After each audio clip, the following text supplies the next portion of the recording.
Balasanku di masa depan?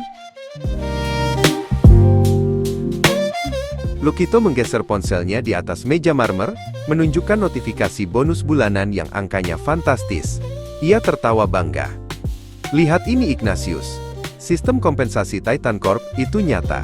Ignatius, yang bekerja di perusahaan rintisan bernama Skyport, hanya tersenyum tipis sambil menyesap kopinya. Ia mengerti bahwa Lukito hanya melihat nilai yang bisa dihitung secara instan. Beberapa hari kemudian, Ignatius dipanggil oleh bagian HRD. Mereka menyarankan agar beberapa proyek yang kurang menguntungkan sebaiknya dibersihkan, untuk efisiensi.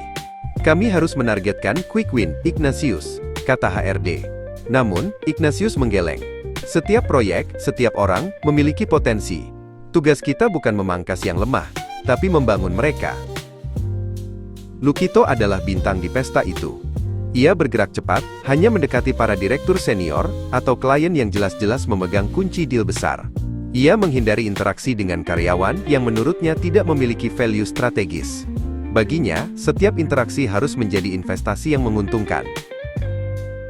Jam menunjukkan pukul 11 malam. Ignatius duduk sendiri di kantornya. Proyek para junior ini adalah proyek kecil, masa depannya belum jelas. Namun Ignatius melihat bakat yang terpendam. Ia dengan sabar menuntun, memecahkan masalah, dan memberikan dorongan, murni, karena ia ingin melihat anak muda itu berhasil. 5 tahun berlalu. Lukito dan Ignatius bertemu kembali. Lukito kini tampak lelah. Meskipun bonusnya tetap besar, ia bercerita bahwa ia merasa stagnan. Aku selalu merasa harus membalas, memastikan timbal balik, atau menagih utang kebaikan.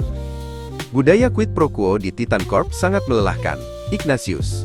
Aku kaya, tapi aku lelah, keluhnya.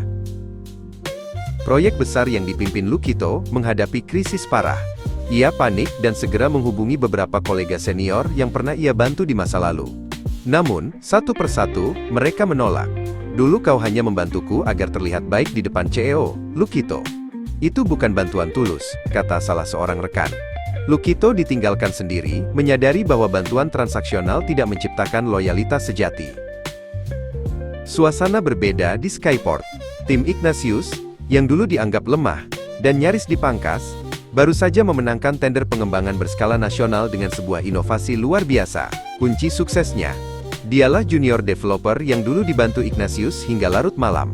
Pengembangan tanpa syarat Ignatius telah menghasilkan buah yang manis, jauh melampaui perhitungan laba instan. Di hadapan seluruh karyawan, CEO Skyport naik ke panggung. Kami percaya pada nilai yang tidak terbalaskan. Kami percaya pada pembangunan, katanya. Ia kemudian mengumumkan, Ignatius diangkat sebagai direktur bidang pengembangan yang baru. Sebagai direktur muda, ia akan menerima kompensasi 3% kepemilikan saham perusahaan. Sebuah reward jangka panjang yang nilainya berkali-kali lipat dari semua bonus bulanan yang pernah diterima Lukito. Lukito membaca berita promosi Ignatius. Ia termenung.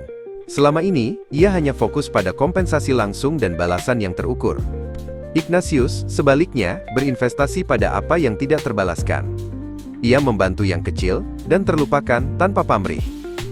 Lukito menyadari bahwa Ignatius telah menerima balasan dari kebangkitan kariernya, bukan karena ia mencari keuntungan, melainkan karena ia mencari nilai. Lukito datang berkunjung. Ignatius menyambutnya dengan hangat, tanpa sedikit pun kesombongan. Lukito, kamu ingat Injil Lukas 14 ayat 12-14? Di Skyport, kita fokus membangun orang, membangun mimpi jangka panjang, ujarnya. Ignatius menawarkan Lukito sebuah kesempatan untuk bergabung, untuk fokus pada pembangunan, bukan lagi pada bonus langsung.